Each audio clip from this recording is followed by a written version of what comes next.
नबी कमली वाला खुदारो प्यारा मुहम्मद तिनी माँ अमीनर दुलारा मुहम्मद तिनी माँ अमीनर दुलारा नबी कमली वाला खुदारो प्यारा मुहम्मद तिनी माँ अमीनर दुलारा मुहम्मद तिनी माँ अमीनर दुलारा नबी कमली वाला खुदारो प्यारा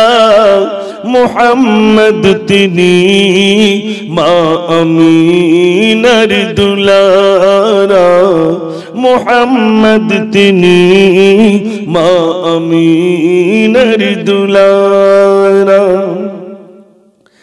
बलगल उला बि कमलिहि गाय कसफत जाबी जमलिहि गाय हसनत जमीओ खिसालिहि गाय सल्लु अलैहि पढ़े उम्मतेरा मुहम्मद तिनी माँ अमीनर दुलारा मुहम्मद तिनी माँ अमीनर दुलारा नबी कमली वाला खुदारो प्यारा मुहम्मद तिनी माँ अमीनर दुलारा मुहम्मद तिनी माँ अमीनर दुलारा कोई एक बार आवाज देखी नारे तकबीर আমি কিন্তু এখন গল্প শুরু করিনি এত ইঞ্জিন গরম করার মতো বলে নিচ্ছি আজি দুঃখ নেব না খুশি নেব খোদা গো তুমি দাও না বলে আজ এই দিনেতে রসুল এলো আর এই দিনে বিদায় নিলে আজ দুঃখ নেব না খুশি নেব খোদা গো তুমি দাও না বলে সৃষ্টির প্রথমে সৃষ্টি যিনি আর সেই মোয়াল্লাই রেখে তারে বিশ্ব নিখিলে জানিয়ে দিল পাঠাবো এমন নূর দিলবারে সেই রূপ দেখিলে বিশ্ব জাহান নূর সেই রূপ দেখিলে বিশ্ব জাহান নূর সিজদা করিবে দুলে দুলে আজ দুঃখ নেব না খুশি নেব খোদা গো তুমি দাও না বলে আল্লাহুম্মা সাল্লি আলা মদিনার মাটি যদি পাই রাসূলুল্লাহ সুরমা করে দেব বারবার মদিনার মাটি যদি পাই রাসূলুল্লাহ সুরমা করে দেব বারবার যদি যেতে নাহি পাই সোনার মদিনায় দিও দেখা স্বপ্নে ও রাসূলুল্লাহ সুরমা করে দেব বারবার মদিনার মাটি যদি পাই রাসূলুল্লাহ সুরমা করে দেব বারবার আল্লাহুম্মা সাল্লি আলা। সবাই পড়ে। উপস্থিত হয়েছে এমন একটি সময়, যে সময় দেখা যাচ্ছে আমাদের জমিনগুলো জোর করে আমলনামা করে নিয়েছে। জোর করে আমলনামা বোঝেন? আমাদের দিকে জলকার আছে তো, জোর করে আমলনামা করিলে তো জোর করে আমলনামা, নিজেদের সম্পদগুলো জোর করে আইন করে কানুন করে আইন করে তারা পাশ করে নিয়েছে। মুসলমানের অকাপ সম্পদ লুট করে নিয়েছে। সারা হিন্দুস্তান তোলপাড় হয়ে যাচ্ছে। মুসলমানকে এনআরসি করে জব্দ করা যায়নি, সিএএ বিল পাস করে মুসলমানকে জব্দ করা যায়নি। তাই জব্দ করার জন্য এবার অকাপ সম্পদ লুটে নিল। তারা আইন করে অকাপ সম্পদ তাদের দখল করে নিল। আমরা যারা মুসলমান এতদিন ঘুমিয়েছিলাম, আর কি ঘুমানো সম্ভব? একটু জোরে বলেন না। কই সেসব নেতা, যে নেতার জন্য রক্ত দেওয়ার জন্য যুবক তৈরি হয়েছিলেন, যাদের জন্য রক্ত দিয়েছিলেন, যাদের জন্য আগিয়ে গিয়েছিলেন, যাদের জন্য ঝান্ডা ধরেছিলেন, যাদের জন্য ময়দান কাঁপিয়ে দিয়েছিলেন, যাদের জন্য জবান থেকে জোরে জোরে জিন্দাবাদ জিন্দাবাদ করেছিলেন, কোথায় তারা? সব গালে কুলু পেটে চুপটি করে বসে রইল। আবার বলে মুসলমানের দরদি আমরা। ও সোনার ভাইরা, মনে রাখবেন, মুসলমানের কেউ নেই, মুসলমানের একমাত্র মহান রব্বুল আলামিন তিনিই আছেন। আমরা মহান রবকে ভয় করি না? করি না? আল্লাহকে ডাকি না? ডাকি না? আপনারা দেখেছেন ইদানিং একটি সমাবেশ হয়েছে, রামনবমী বলে মিছিল বার করেছে, আর তাদের হাতে, মহিলাদের হাতে তলোয়ার তুলে দিয়েছে। তলোয়ার দিয়ে মিছিল বানিয়েছে, যেটা সংবিধানে একেবারে নিষিদ্ধ। এই তলোয়ার নিয়ে মিছিল করছে। ও সোনার ভাইরা, মুসলমানকে ভয় দেখানো হচ্ছে, দেখো তলোয়ার নিয়ে কেটে দেব। ও সোনার ভাইরা, মুসলমানকে কি ভয় দেখানো সম্ভব? একটু জোরে কথা বলে। মুসলমান কি তলোয়ারের ভয় করে? না, মুসলমান তলোয়ারের ভয় করেনি, মুসলমান বন্দুকের ভয় করে না, মুসলমান ভয় করে একমাত্র মহান রব্বুল আলামিনকে, দুনিয়ার কাউকে ভয় করে না। মুজাদ্দিদ আল ফেসানি রহমাতুল্লাহ আলাইহি সে যুগে বাদশা আকবর একটি বই লিখেছিলেন, বইটির নাম দ্বীন ইলাহি। তাই দ্বীন ইলাহির বিরুদ্ধে যিনি গর্জে উঠেছিলেন তিনি হলেন মুজাদ্দিদ আল ফেসানি রহমাতুল্লাহ আলাইহি। তাকে বন্দী করার জন্য বাদশা আকবর, একটু কথাগুলো মন দিয়ে শুনবেন, বাদশা আকবর সৈন্য পাঠালো, যাও মুজাদ্দিদ আল ফেসানিকে বন্দী করো। বন্দী করার পরে সে নাকি দুনিয়ার কাউকে ভয় করে না, আজ আমি দেখব। তাই একটা সুড়ঙ্গ পথ তৈরি করলো, যেখানে মাথা নিচু করে আসতে হবে। মুজাদ্দিদ আল ফেসানি রহমাতুল্লাহ আলাইহি বলেছিলেন, আমি কোন বাদশাকে ভয় করি না, আমি কোন প্রধানমন্ত্রীকে ভয় করি না, আমি কোন মুখ্যমন্ত্রীকে ভয় করি না, আমি কোন নেতাকে ভয় করি না, আমি একমাত্র মহান রব্বুল আলামিনকে ভয় করি। তাই আমার মাথাটা আমার রবের ভয়েতেই নিচু করি। একটু জোরে বলুন না সুবহানাল্লাহ। দুনিয়ার কারুর ভয়েতে মাথা নিচু করে না।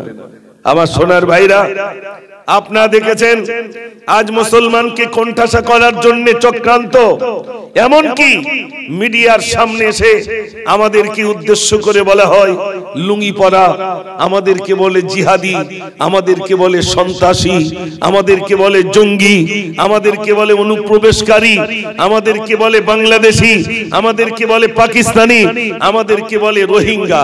বলে না? বলে না? আর কত লকাব দেবে মুসলমানকে? আর কত লকাব দেবে? লকাবের তো শেষ নেই। এখন একটাই চিন্তা, মুসলমানের হক লুটে নাও আর হিন্দু আর মুসলিমকে পৃথক করে দাও। যদি তা করতে পারি, সিংহাসন দখল হয়ে যাবে, মুসলমানকে উল্টো করে পেটাবো। একেবারে ডাইরেক্ট মিডিয়ার সামনে বলছে, আমরা উল্টো করে তাদেরকে পেটাই করব, সেদিন কড়াই গন্ডাই বুঝে নেব। আপনারা বলুন, এই হিন্দুস্তানের মসনদে কি মুসলমান আছে? একটু হ্যাঁ না বলেন। নেতা নেত্রী কি কি মুসলমান, তারপরেও বলছে হিন্দু খাত্রে মেয়ে। কি করে খাত্রে মেয়ে হয়? প্রধানমন্ত্রী হিন্দু, স্বরাষ্ট্রমন্ত্রী, আল্লাহ আপনারা কথা বলবেন না, হিন্দু, আর যারা আছেন লাইনে সব হিন্দু। তো মুসলমান কোথায়? সব তো তানাদেরই হাতে। আচ্ছা আপনারা বলুন, এই ভারতবর্ষে ইংরেজদের তাড়াতে যে সব থেকে বেশি রক্ত গেছে কাদের? এটা অতটা বিশ্বাস হচ্ছে না। আচ্ছা এবার বলুন তো, যত ইলেকশন হয় এই ইলেকশনে উইকেট পড়ে কাদের বেশি? এবার বুঝতে পেরেছে সব। হ্যাঁ, এর আগে যাচ্ছে তো। তাহলে যত ইলেকশন হয়েছে সব থেকে রক্ত গেছে বেশি মুসলমানের। তাহলে হিন্দুস্তানকে জয়লাভ করার জন্য ইংরেজদের তাড়াতে যে রক্ত গেছে কাদের বেশি? মুসলমানের বেশি। ইতিহাসে নাম আছে? নাম নেই। মুসলমানের অবদানের কথা মনে আছে? নেই। মুসলমান কচুর জন্য ছোটে, মুসলমান তিরফুলের জন্য ছোটে, মুসলমান একটা ঘর পাবে তাই ছোটে।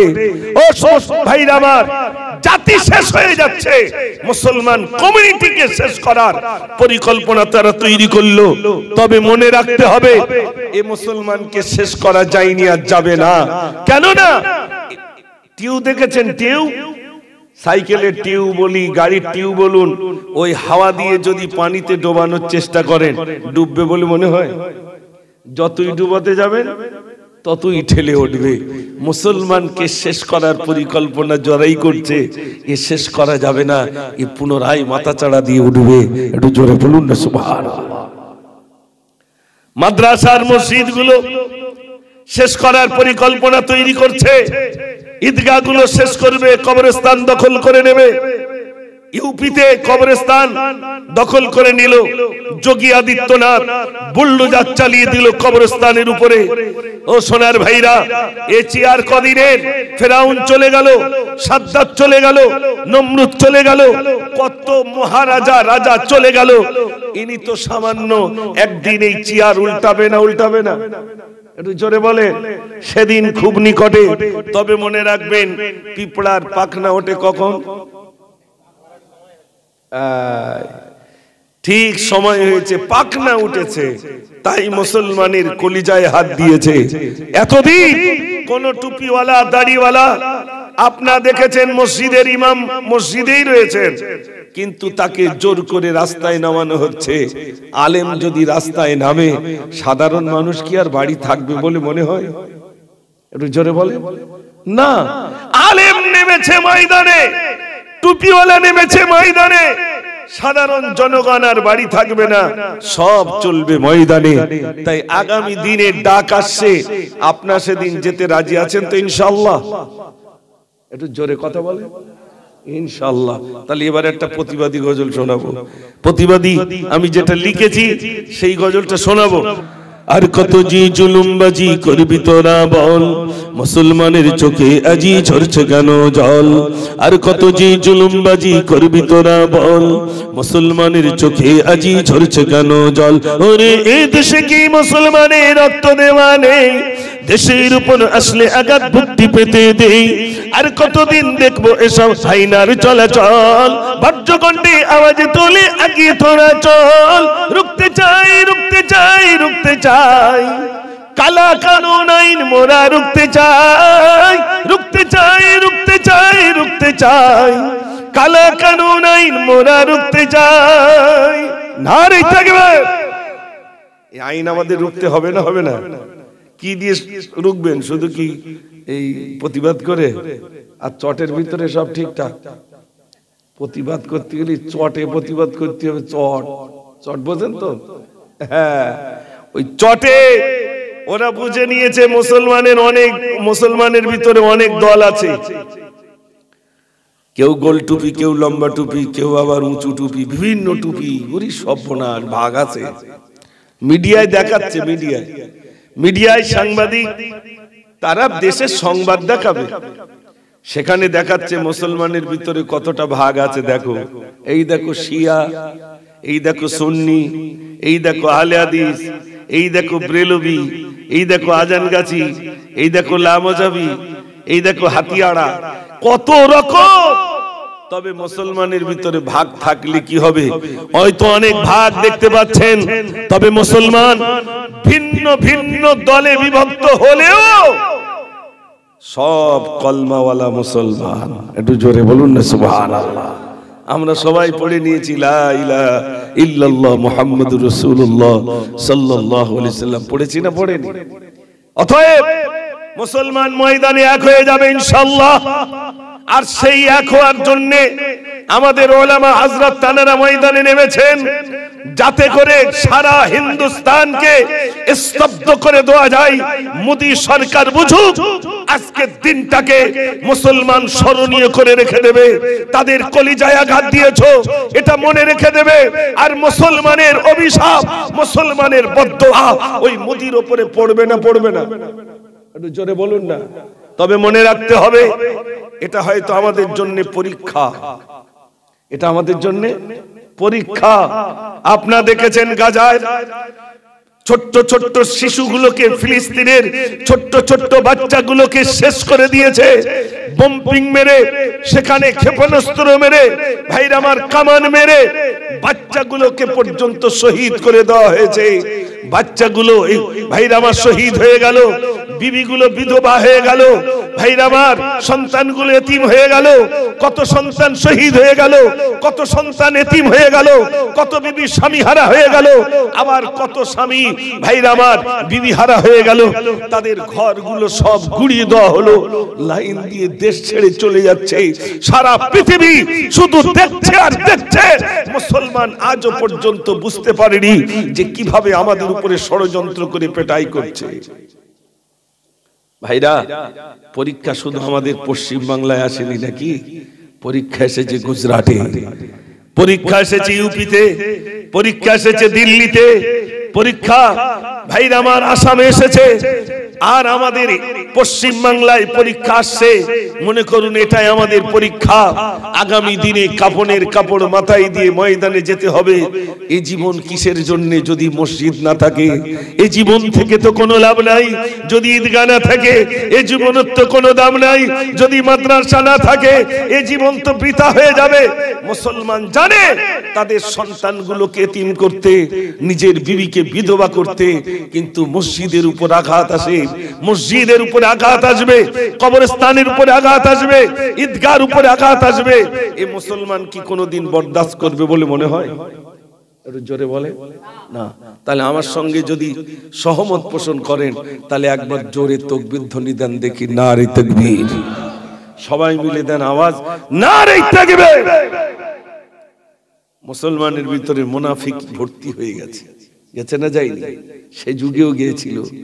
হযরত হুসাইন রাদিয়াল্লাহু তাআলা, ভাইরা আমার, হযরত হুসাইন রাদিয়াল্লাহু তাআলা তার কাছে কুফা থেকে মানুষ পত্র পাঠাচ্ছে, গো হুসাইন তুমি চলে এসো। ওগো হুসাইন, আমরা তোমার হাতে হাত দিয়ে বায়াত গ্রহণ করব। আমরা এজিদের বশত্ব স্বীকার করব না, করব না। এজিদের বশত্ব স্বীকার করব না। আমরা তোমার হাতে হাত দিয়ে বায়াত গ্রহণ করব। আমরা তোমাকে খলিফা বলে মেনে নেব। একটা দুটো চিঠি নয়, বরং ৬০০ চিঠি কুফা থেকে হযরত হুসাইনের কাছে চলে এলো। হযরত হুসাইন রাদিয়াল্লাহু তাআলা, মন দিয়ে শুনবেন, হযরত হুসাইন রাদিয়াল্লাহু তাআলা মুসলিম বিন আকিলকে পাঠালেন, যাও সেখানকার পরিস্থিতিটা একটুখানি দেখো। ভাইরা আমার, পরিস্থিতি দেখার জন্য মুসলিম বিন আকিলকে তিনি পাঠালেন, যাও তুমি ওখানকার পরিস্থিতি দেখো। পরিস্থিতি দেখি তুমি যদি সংবাদ ভালো দাও তাহলে আমি যাব, আর পরিস্থিতি খারাপ যদি হয় তাহলে আমি যাব না।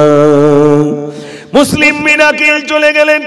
কুফার মানুষেরা মুসলিম বিন আকিলকে দেখতে পেয়ে হযরত হুসাইন রাদিয়াল্লাহু তাআলা বশত্ব স্বীকার করে নিলেন। তার হাতে হাত দিয়ে হযরত হুসাইন রাদিয়াল্লাহু তাআলা বায়াত গ্রহণ করছেন। আমরা ওনাকে খলিফা বলে মেনে নিলাম। এই সংবাদটা চলে গেল এজিদের কাছে। এজিদ কি করলো? গভর্নর পাল্টে দিল। সে কি করলো?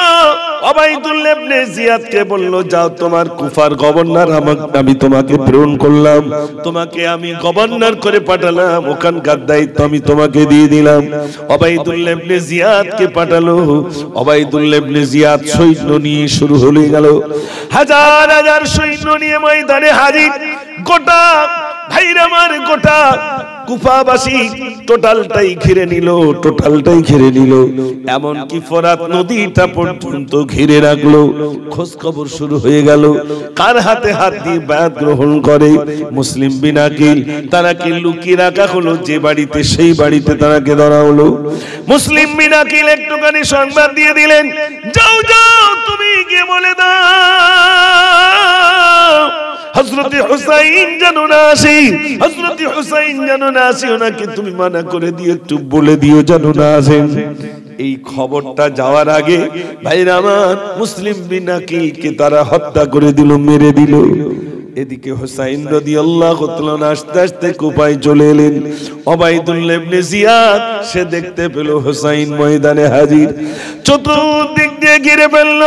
হযরত হুসাইন রাদিয়াল্লাহু তাআলা কাছে এসে বলছেন, ওগো হুসাইন, তুমি যদি ইয়াজিদের বশত্ব স্বীকার করে নাও তাহলে তোমাকে ছেড়ে দেব, আর নইলে তোমাকে মেরে দেব।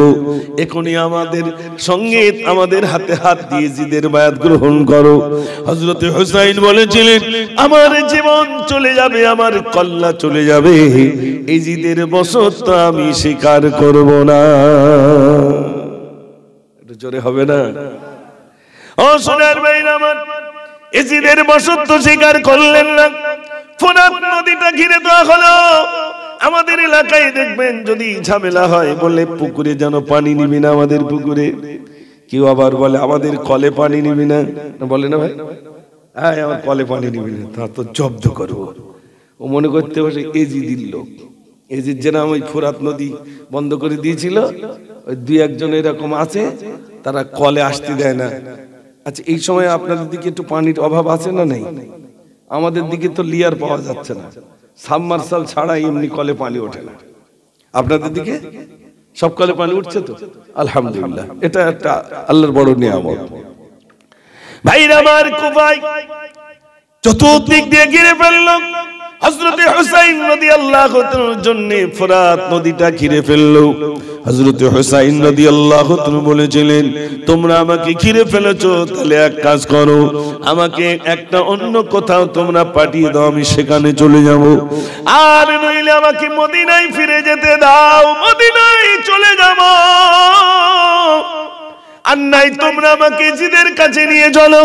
ওবাইদুল্লাহ ইবনে জিয়াদ বলল, কোন দিকে আর যেতে দেব না, না মদিনায় যেতে দেব, না তোমার অন্য কোন এলাকায় যেতে দেব, আর না ইয়াজিদের কাছে নিয়ে যাব। তোমাকে এখন স্বীকার করতে হবে, ইয়াজিদের বশত্ব স্বীকার করলে তোমাকে ছেড়ে দেব।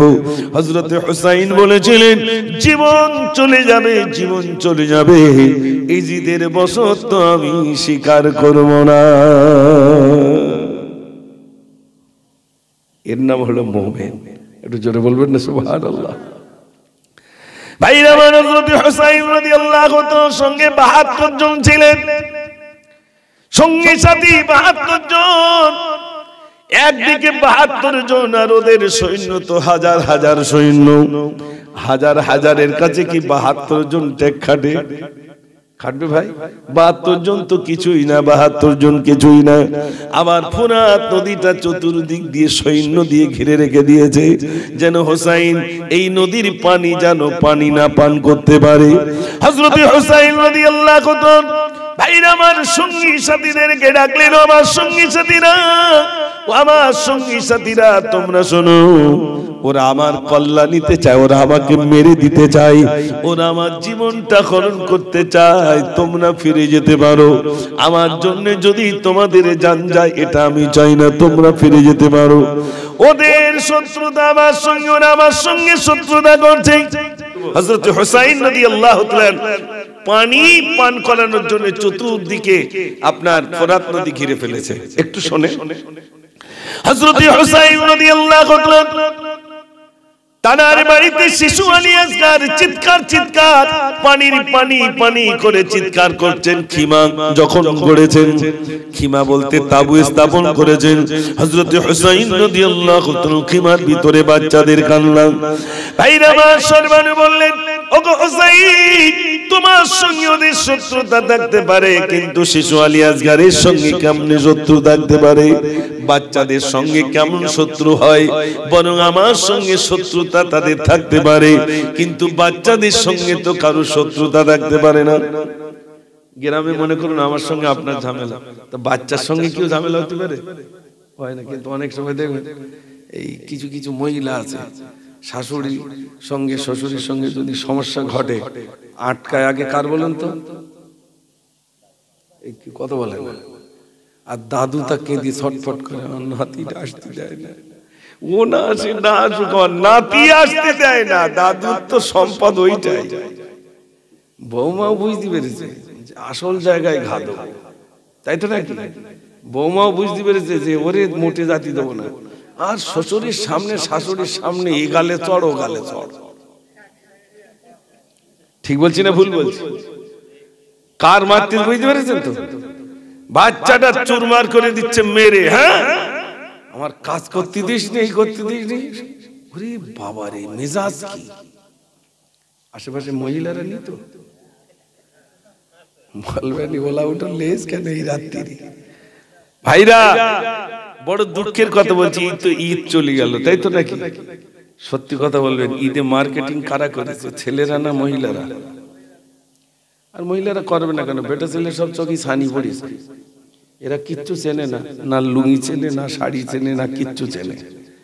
এই ঈদে যা মার্কেটিং হয়েছে সব প্রথম রোজা থেকে আর 29 রোজা পর্যন্ত দেখো শুধু যাচ্ছে, শুধু যাচ্ছে, গিয়ে নিয়ে আসছে। রোজা রেখে বলে আমার তা মনেই হয় না, কেন ওদিকে আবার মানে মা মানা করতে চাই, দেখো তুই রোজায় থাকিস নি, তাহলে বলো শরীর খারাপ হয়ে যাবে।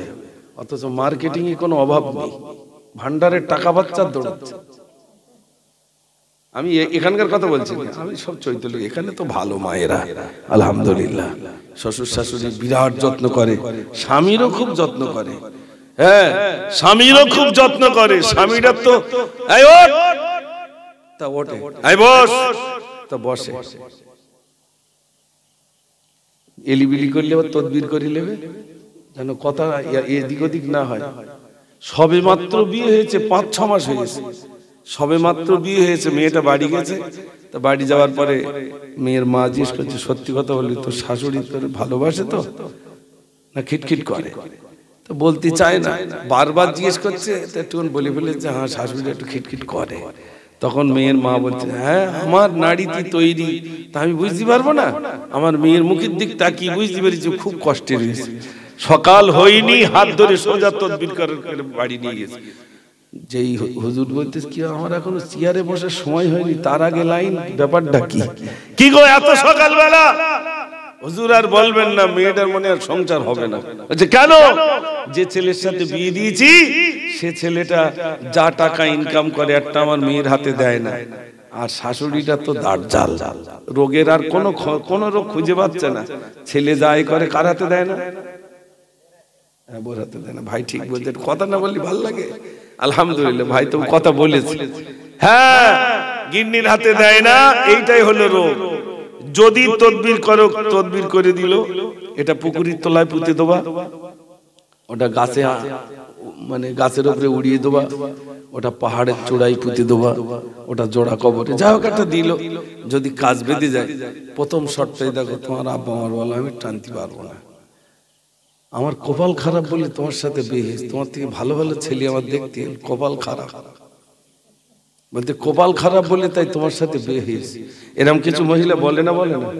আচ্ছা আমি কি সত্যি কথা বলতে না মিথ্যা? মাথা নাড়ালি বলে আবার দেখতে পাচ্ছে যে আমার গাউনি মাথা নাড়া দিচ্ছে, বাড়ি গেলে আবার চড়া ঘুষি খাতি হবে, অত সহজ না ভাইরা। একটু তাকবীর জোরে দেন, নারে তাকবীর। আর একটু জোরে দেন, নারে তাকবীর। রমজান গেল, শ্বশুরের ইফতার দেয়নি, শাশুড়ির ইফতার দেয়নি, ওর ইফতার দেবো না, জব্দ করব। শ্বশুর শাশুড়ির ইফতার দেয়নি, জান্নাতে যাবে। মসজিদে মেম্বার দেখেছেন? 3টে মেম্বার, প্রথম ধাপ, দ্বিতীয় ধাপ, তৃতীয় ধাপ। বিশ্বনবী সাল্লাল্লাহু আলাইহি ওয়াসাল্লাম প্রথম ধাপে উঠেছেন, বললেন আমিন। দ্বিতীয় ধাপে উঠেছেন, বললেন আমিন। তৃতীয় ধাপে উঠেছেন, বললেন আমিন। সাহাবারা বললেন, ইয়া রাসূলুল্লাহ, অন্যান্য দিনের তুলনায় আজ তো আপনি আমিন শব্দ বেশি বলেছেন। প্রথম ধাপে পা দিয়ে বললেন আমিন, দ্বিতীয় ধাপে পা দিয়ে বললেন আমিন, তৃতীয় ধাপে পা দিয়ে বললেন আমিন।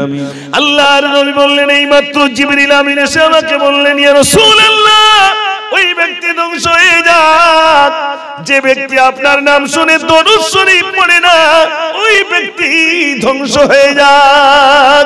আমি বললাম আমিন। দ্বিতীয় ধাপে পা দিলেন, আল্লাহর নবী বললেন, ওই ব্যক্তি ধ্বংস হয়ে যাক যে ব্যক্তি রমজান পেল অথচ গুনাহ খাতা তার মার্জনা হলো না, ওই ব্যক্তি ধ্বংস হয়ে যাক। আমি বললাম আমিন। ও সোনার ভাইরা, আমার রমজান চলে গেল, আমাদের গুনাহ খাতা ক্ষমা হয়েছে কি জানি না, তাই তো নাকি? হযরত ওমর ঈদের দিন কাঁদছেন, সবাই জিজ্ঞাসা করছেন, আমিরুল মুমিনিন, খলিফাতুল মুসলিমিন, আজ ঈদের দিন আপনি কিসের জন্য কাঁদেন, এত কান্নাকাটি কেন? হযরত ওমর বলেছিলেন, হযরত ওমরের মতো মানুষ বলেছিলেন, আল্লাহর নবী বলেছেন, ওই ব্যক্তি ধ্বংস হয়ে যাক যে ব্যক্তি রমজান পেল অথচ গুনাহ খাতা তার মার্জনা হলো না, ওই ব্যক্তি ধ্বংস হয়ে যাক। আমার আনন্দ, যদি আমার রোজা আল্লাহ কবুল করে নেন আর গুনাহ খাতা যদি ক্ষমা হয়ে যায়, তাহলে আমার বাড়ি লাচ্চা, আমার বাড়িতে সিমাই, আমার বাড়িতে নতুন জামা। আর যদি গুনাহ খাতা ক্ষমা না হয়, তাহলে কিসের লাচ্চা, কিসের সিমাই, কিসের নতুন জামা? এখন আমরা এখানে যারা আছি, গুনাহ খাতা ক্ষমা হয়েছে কি ও সব খবর পরে, কিন্তু গাড়ি সার্ভিসটা আগে কমপ্লিট করেছি না করিনি? গাড়ি সার্ভিস কমপ্লিট, তাও বাইক আবার সোজা যায় না ভাই, বেঁকে বেঁকে। আমি বলি বেল চালে যা পিছনে করে, কোথায় পড়বেন তার ঠিক নেই, বেলচা কাটিয়ে তুলতে হবে। আমি হাত জোড় করে ঈদের দিন সবার মানা করে দিই, ভাই তোরা ঈদের দিনটা বেরোস নি। আর সব চৈতলির বেরিয়ে, দুই একজন আবার বাইকের সামনের চাকায় করে উঁচু করে, সামনের চাকা উঁচু করে এক চাকায় যায় আর ধম করে পড়ে, মানে দেখাচ্ছে দেখো আমি আজকে কি। আর যে গাড়ি জীবনে বেরোয় না, সে গাড়ি ঈদের দিন একটু বেরোয়। হিন্দু ভাইরা বুঝতে পারে, এই সব সাইড হ, মোল্লা ছুটি পেয়েছে, এতদিন সব বাধা ছিল, এইবার সব ছাড়া পেয়েছে। আর আমি এই ইউটিউব চলছে, খোদার কসম খেয়ে বলছি, আমি ঈদের দুদিন পরে দক্ষিণ চব্বিশ পরগনা বারাসাত, দক্ষিণ বারাসাতের দিকে গজলের প্রোগ্রামে যাচ্ছি। তা সব স্টেজ আর কত বড়, যুবক ভাইরা দেখে নেন, ও মাথা এ মাথা, আর হাঙ্গামা হচ্ছে, হাঙ্গামা দুমদাম, ডিজে বাজতেছে, টুপি মাথায় ডিজে বাজতেছে, ডিজে বোঝেন তো, গান চলছে দুমদাম, আর হাঙ্গামা মানে আপনার ইয়ে নিয়ে এসছে। এটা তো দক্ষিণ চব্বিশ পরগনার কথা বলছি, ডান্স হাঙ্গামা সব হবে ঈদের দিন, ঈদের পরের দিন, তারপরের দিন, মানে ঈদ মানাচ্ছে। আর আমাদের এই মধ্যম গ্রামে আমার একটা দাওয়াত ছিল, তো এ পাড়া ও পাড়া, তো 3 রাস্তার মুখ থাকে, তো ঢালাই রাস্তা দিয়ে ঢুকছি, হঠাৎ মাইকি বলছে আমাদের এখানে পুতুল নাচ হবে। আমি বলি সর্বনাশ, আমি সেখানে বলছি, আচ্ছা তোমরা গজল দিচ্ছ আর ওরা পুতুল নাচ দিচ্ছে, হুজুর কি করবো, ওরা দিচ্ছে পুতুল নাচটা কি করবো? আমরা মুসলমান, ওয়াকফ সম্পদ কি এমনি নিচ্ছে বলে মনে হয়? পুতুল নাচ দিচ্ছে মুসলমান ঈদের দিন, ঈদের পরের দিন, তারপরের দিন, তারপরের দিন, এখন ঈদের গন্ধ যায়নি, চলছে চলছে। আর আপনারা যুবক দিয়েছেন জলসা, আলহামদুলিল্লাহ, তারাও যুবক, আপনারাও যুবক, পার্থক্য একটাই, আপনারা হালাল জিনিস বরণ করে নিয়েছেন আর তারা হারাম জিনিস বরণ করে নিয়েছে, এটাই পার্থক্য।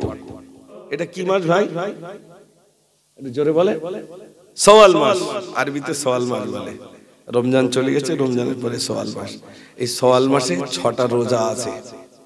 যদি কেউ এই 6টা রোজা রাখতে পারে, এখনো সময় আছে, যদি 6টা রোজা রাখতে পারেন, আল্লাহর নবী বলেছেন 1 বছর রোজা রাখা সওয়াব তার আমল নামায় লিপিবদ্ধ হয়ে যাবে। একটু জোরে হবে না সুবহানাল্লাহ?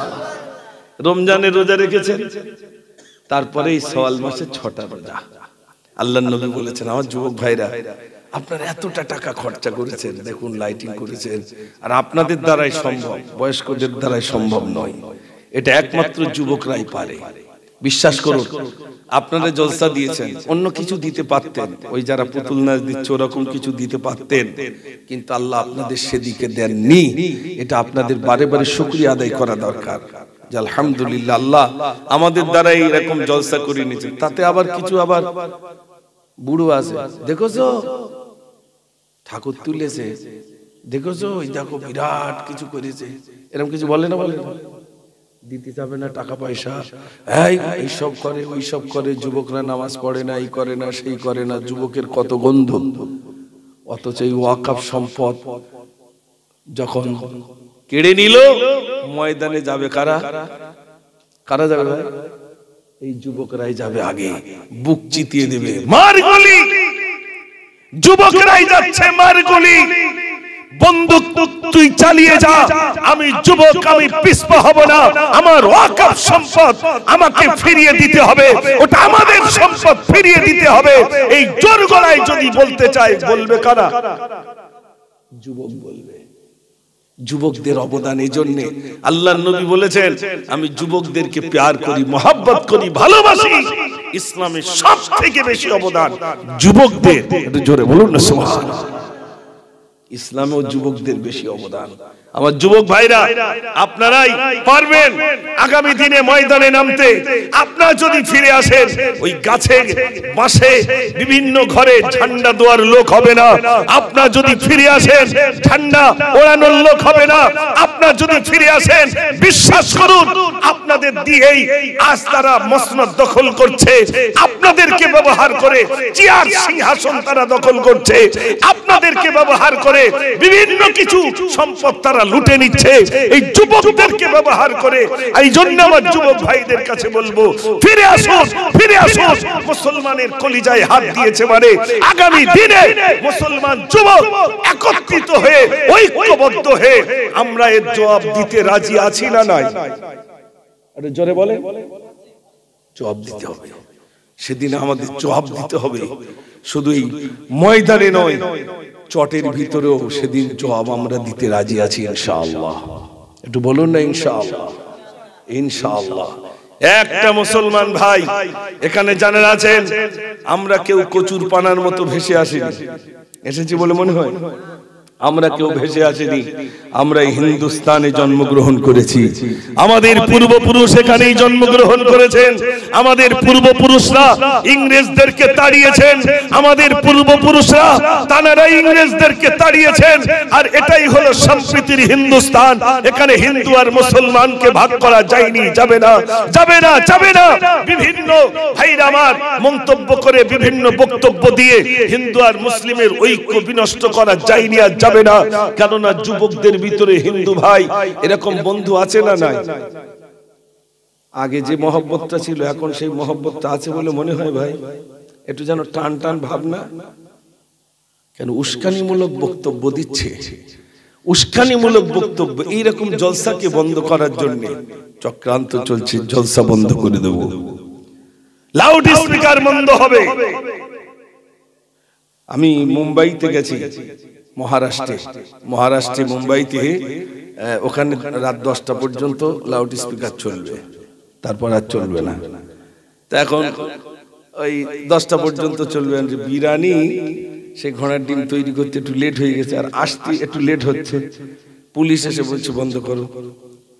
তো সবাই বলছে, রিকোয়েস্ট করছে, স্যার আর একটুখানি সময় দেন। বলছে না, 10টা বেজে গেছে, আর না। ডেকরেটরকে বন্ধ করতে বললো। আমি বলে খালি মুখী চল, খালি মুখী আমার গলায় যা জোর, মোটামুটি ময়দান পুরো সুস্থ ভাবে শুনতে পাচ্ছে। পুলিশ দেখলো সব মনে হচ্ছে, ইও তো খুব জোরে বলে।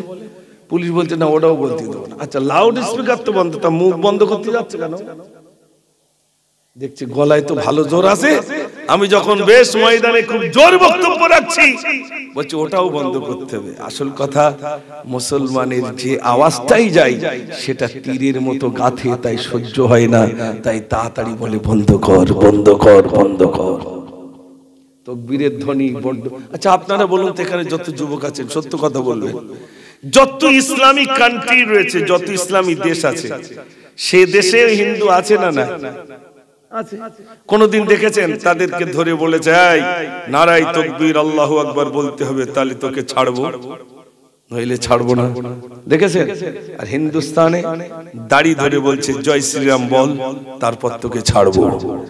এই আজকের সংবাদ বলছি, জলসা করে ফিরে যাচ্ছিল হুগলিতে, জলসা করে ফিরে আসছিল, আপনার জলসা শুনতে গিয়েছিল যুবক, রাস্তায় ধরেছে, রাস্তায় ধরে এত পেটাই করেছে, চোখ টোক গুলো আপনার সব ফুলিয়ে দিয়েছে, শুধু মারধর করেছে। মুসলমান তাই, মুসলমান হওয়ার অপরাধে পেটাই করেছে।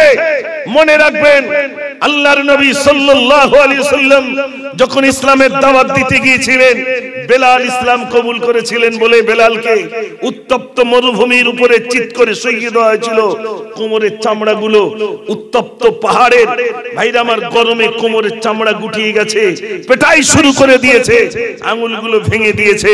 তোর মনিবকে তুই ভুলে যা, মনিবকে তুই ভুলে যা। বেলাল রাদিয়াল্লাহু তাআলা ওই ভাঙা আঙ্গুল উঁচু করে বলেছিলেন আহাদুন আহাদুন আহাদুন আহাদুন, আমার আল্লাহ এক, আমার আল্লাহ এক। একটু জোরে বলুন সুবহানাল্লাহ। এদেরকে পেটাই করে দাড়ি ধরে টেনে ট্রেন থেকে ফেলে দিয়ে, জবান থেকে এগুলো বলানো সম্ভব নয়। মুমিন আল্লাহ ছাড়া কাউকে ভয় করে না। ইনশাআল্লাহ আমরা মুমিন হতে চাই, ঠিক কি না ভাই? আমরা মুমিন হতে চাই, আমরা মুসলমান হতে চাই, ওই রকম মুসলমান হতে চাই যে মুসলমান আল্লাহ ছাড়া কাউকে পরোয়া করে না, আল্লাহ ছাড়া কাউকে ভয় করে না। আল্লাহ তো তাই কোরআন পাকের ভিতরে বললেন, ইয়া আইয়ুহাল্লাযীনা আমানুত্তাকুল্লাহ, হে বিশ্বাসীগণ তোমরা আমাকে ভয় করো, ভয় করার মতো ভয় করো। অতক্ষণ পর্যন্ত মৃত্যুবরণ করো না, যতক্ষণ পর্যন্ত প্রকৃত মুসলমান না হতে পারবে ততক্ষণ মৃত্যুবরণ করো না। আমরা আল্লাহর কাছে বলি, আল্লাহ আমাদের প্রকৃত মুসলমান বানিয়ে দাও, প্রকৃত মুমিন বানিয়ে দাও, নবীন, সিদ্দিকিন, শুহাদা, সালিহিনদের দলভুক্ত তুমি আমাদেরকে বানিয়ে দিও। একটু জোরে বলুন না সুবহানাল্লাহ। আমরা বলি আমিন। আল্লাহ আমাদেরকে বানিয়ে দিও, কিয়ামতের দিন নবীন, সিদ্দিকিন, শুহাদা, সালিহিনদের দলভুক্ত তুমি আমাদেরকে বানিয়ে দিও। সবাই বলুন আমিন। এই সব তো ওয়াকফের আন্ডারে, ঠিক কি না? মসজিদ, মাদ্রাসা, কবরস্থান, ঈদগাহ, খানকা, যা কিছু আমরা দান করেছি সেগুলো সব আল্লাহর রাস্তে ওয়াকফ করে দিয়েছি। আর সেইগুলোর উপরেই জুলুম, এইগুলোকে মানে গ্রাস করে নেওয়ার চক্রান্ত।